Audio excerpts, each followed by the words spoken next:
guys! It's time for the August update. In August, we had a few different things that were actually really a lot of fun for us. One of those things was a team fellowship activity day, whatever you want to call it, where we got to go to a museum, outdoor museum of really cool old houses from Japan, and then we had lunch together, and then we went bowling together, and then we had a barbecue together all in one day. And that was a lot of fun. We also said see you later to several families who are finishing up their terms and going stateside. One of those families was on our sub team, and so it was sad to say goodbye to them, but we know that they're following the Lord and they're hoping to come back to Japan, even though that doesn't look like Tokyo. We're just excited that they're going to be back in Japan, and we will see them again soon.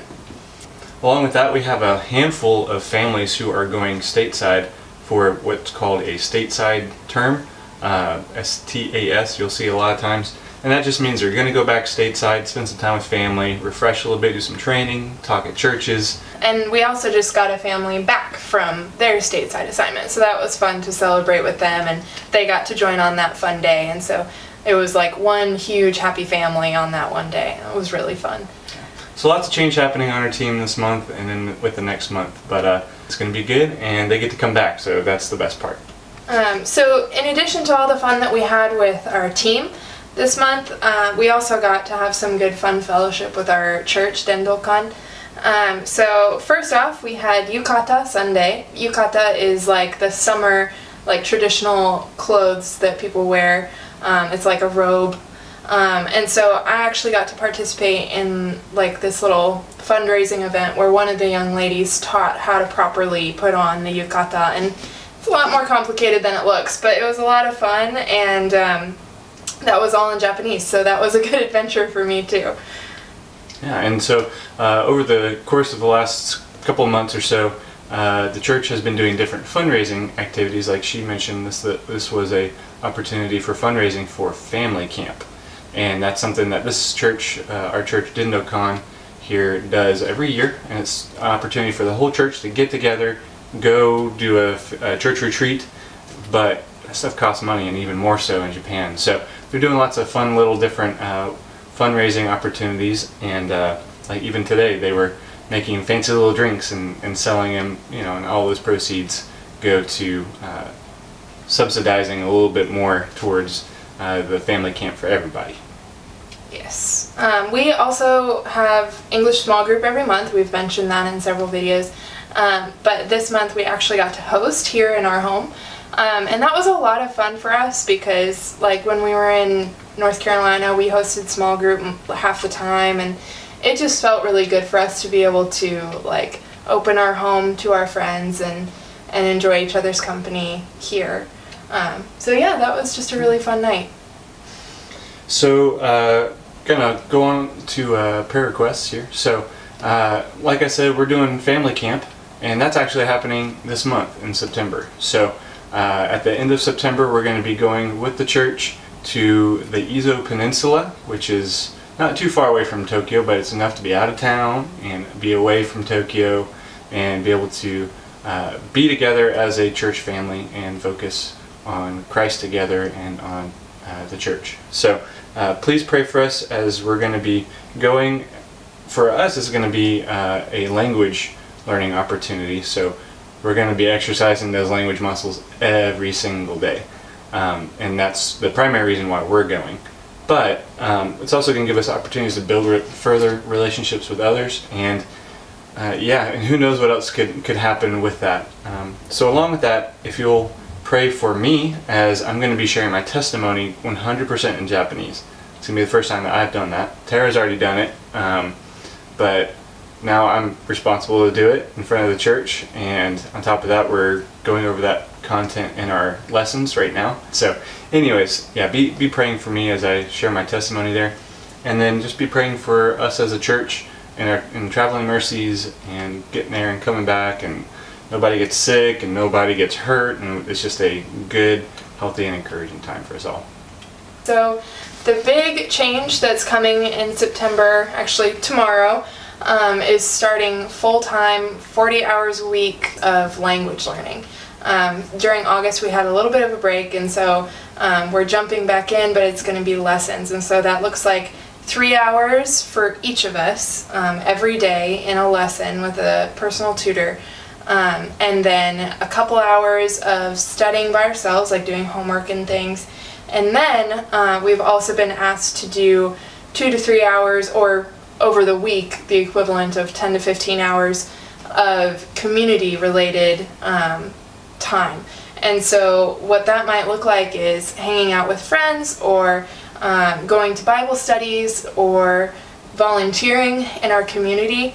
And there's lots of great opportunities, but it is a little overwhelming getting that all organized. So if you could just pray for us that that we would be able to keep our sanity as we get this all figured out. This month is going to be a little hectic as we find a new routine. And then also just pray for us in those activities that I talked about, that they would be not just good opportunities for language, but also for ministry. So hopefully we'll be spending time with lots of people who don't know Jesus. And so just pray for us that we would be able to seize opportunities that God presents us with. So one last thing we'd like for you to pray for is our neighbors. The neighbors that we got to interact with a couple of months ago, you heard the story if you've watched some of our vlogs before, about sharing some of our omiyage, which are the little souvenirs, usually treats that you bring back from a trip.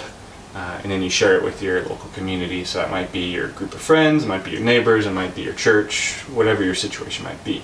So that family that we shared those omiyage with, they came back a few weeks later, knocked on our door. They're actually, they're to the right of us here in our apartment. They brought us little snacks and hand-drawn pictures from their daughters. And so they handed it to us, and they were wishing us good luck with our language and all that kind of stuff. But then, actually last week, we got a knock on our door, and it was them. And what's interesting about Japanese culture is there's usually a social debt that is felt when you give like an omiyage or something like that. So the first time they gave back was kind of expected. But this time, this was kind of out of the blue. So for us, partially, culturally speaking, we now have this debt that we need to return, which is a great opportunity for us to just have access to them.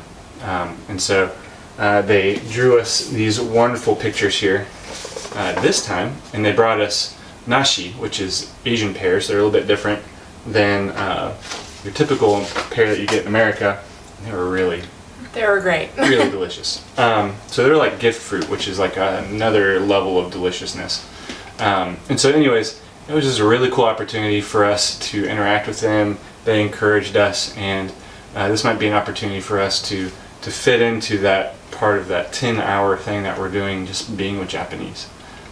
So we really have a burden to share the gospel with them, but we don't really have a strong relationship with them. So if you'll pray for them, that they would be encouraged by our interaction and not kind of weirded out by it, but that we can utilize the cultural protocols for that, but also that their hearts would be open to the gospel and hearing what we have to say, and that they might come to know Jesus as a family. So that's all we have this month. Thanks for praying for us. As always, we love all of you. And And so thank you guys so much for watching our videos and subscribing. We're at 80 or whatever this number is down here. And we're shooting for those 100 subscribers, so that gives us some tools and abilities that we don't have right now because we have less than 100. So if you haven't subscribed, please subscribe. It'd be really, really helpful for us, and we'll be able to do some more cool things with our videos and interacting with you guys. So thank you guys so much, and we'll talk to you soon. bye.